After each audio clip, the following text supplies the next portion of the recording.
What this backpacker found in the frozen Canadian tundra is hard to explain. A blizzard had raged in this area the night before, shifting the landscape, but nobody could have predicted that it would reveal this massive, previously buried plane. The backpacker who found it figured that it was abandoned, an old relic forgotten about by the world, but then he managed to open it and look inside. Lucas Thompson pushed forward through the snow, his boots sinking deep with every step. The blizzard that started 2 days ago had finally passed, which meant it was go time for Lucas and his journey. Lucas waited out the storm in a cheap motel on the edge of town, where he planned the days ahead. But no planning could have prepared him for this. With the skies clear, he could finally start the trip he had planned for months. Lucas studied maps, packed his gear, and timed it all carefully. The blizzard was expected. He knew it was coming and waited for it to move on. Lucas' plan was clear, even though the frozen tundra of northern Canada could be highly unpredictable. The idea was to hike for 30 miles into the frozen wilderness, camp for 2 nights, and then loop back. Just him, his pack, and silence. But before we start, smash the like button and make sure to subscribe if you haven't, and hit that notification bell so that you won't miss any new stories. After losing his job, breaking things off with his fiancée, and hitting 42 with nothing to show for it, he needed a boost in his life, but nothing could prepare Lucas for what he was about to find. The path uphill was slow, and the snow didn't make it easier. Lucas's legs burned as he pushed forward. Every few minutes, he adjusted his pack or checked his map. He walked up a tall ridge, and according to the map in hand, he would then overlook a vast snow-filled field below. But when he reached the top of the hill, he saw something else. Lucas saw something that was not on the map, something that would change his life forever.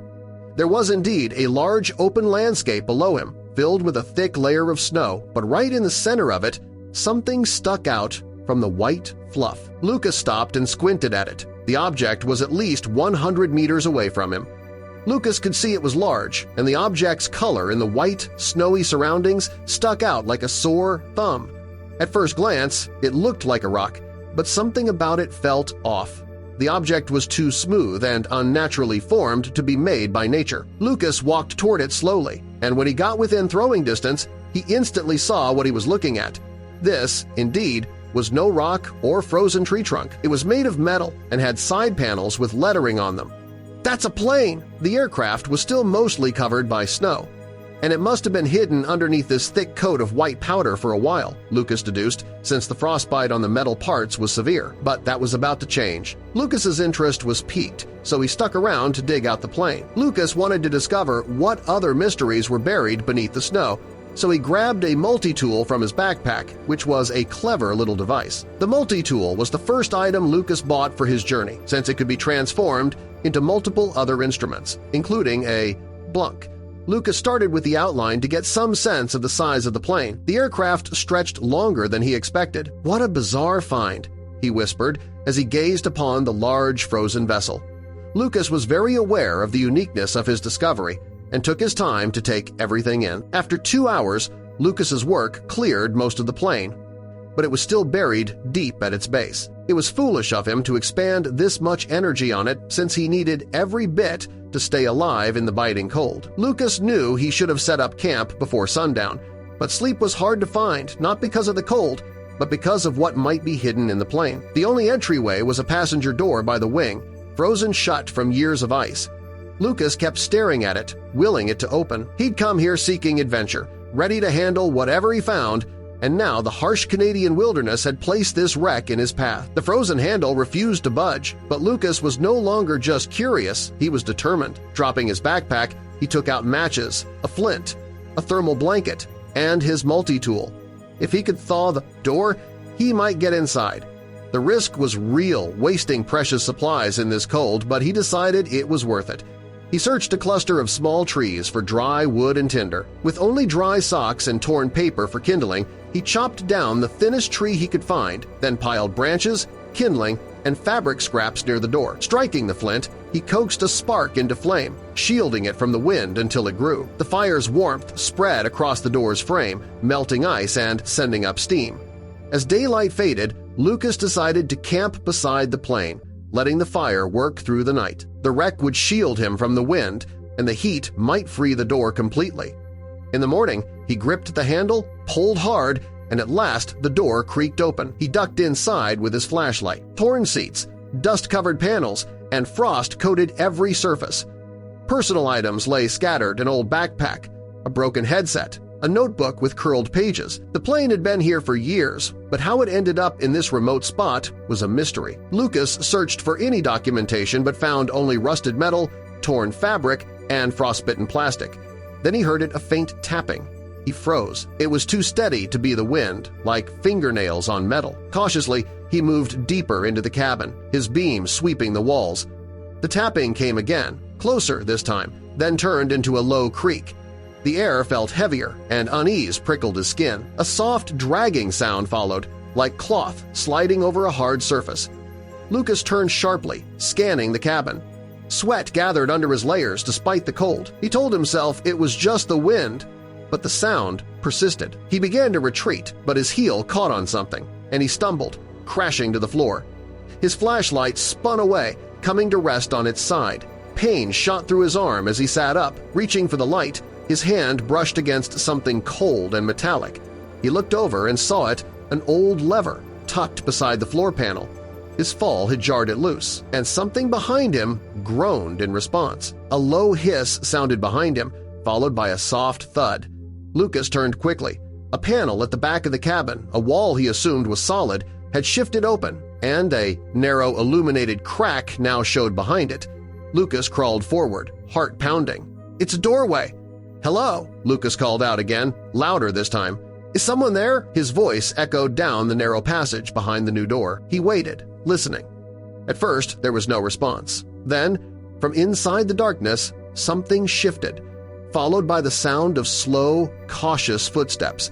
And that's when he saw it, a figure. Slowly, a man stepped into view. His clothes were worn and torn, layers of fabric wrapped tightly around him. His face was hollow, pale from cold and fatigue, but he was breathing. Lucas couldn't believe that someone could live in here. The man didn't answer right away. He looked like he hadn't spoken to anyone in a long time. His lips were cracked, his eyes glassy. He nodded faintly. Lucas took a step forward. "I'm here to help.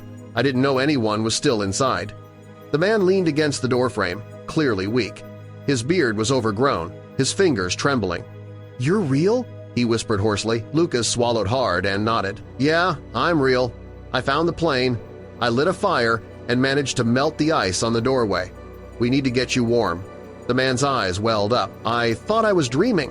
Lucas reached out carefully. The man flinched, then allowed himself to be steadied. "What's your name?" Lucas asked. The man shook his head slowly, too tired to answer. "Okay," Lucas said gently. "It's all right. Let's just get you out of here."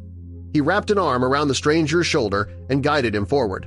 Each step was a struggle. The man stumbled once, nearly falling, but Lucas kept him upright. "How long have you been in there?" Lucas asked. No answer, just a shallow breath and a faraway look. Whatever happened here, this man had been isolated for a long time, and somehow, against all odds, this man survived it. Together, they made it out of the narrow compartment and into the main cabin. Lucas steadied the man, then guided him toward the exit. The bright daylight shone into the cabin, sparking fear into his companion's eyes. Lucas could already see the outline of his makeshift shelter and the still smoking remnants of the fire from last night. They stepped outside, the cold air hitting harder than before. The man winced, shrinking against it. Lucas pulled his thermal blanket from his pack and wrapped it tightly around the man's shoulders. "We'll get you by the fire," he promised. "Hang in there. You're safe now." They sat there for a while, the only sounds being the crackle of the fire and the wind brushing past the trees. Lucas stared at the man, still trying to process what had just happened. A part of him had come out here looking for answers. He never expected to find someone else still holding on. Lucas knew this wasn't over. He had questions, hundreds of them. Ready to speak? Who was this man? Why was he here? How long had he survived inside that frozen wreck? But for now, none of that mattered.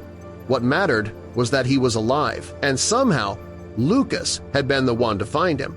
The man ate his food slowly as instructed, and when the pouch was finished, he's searching for what seemed like his first words in years. His plan for survival, Lucas sat frozen, listening intently. "I can't believe you survived this long," he said. Tom smiled faintly. "Neither can I.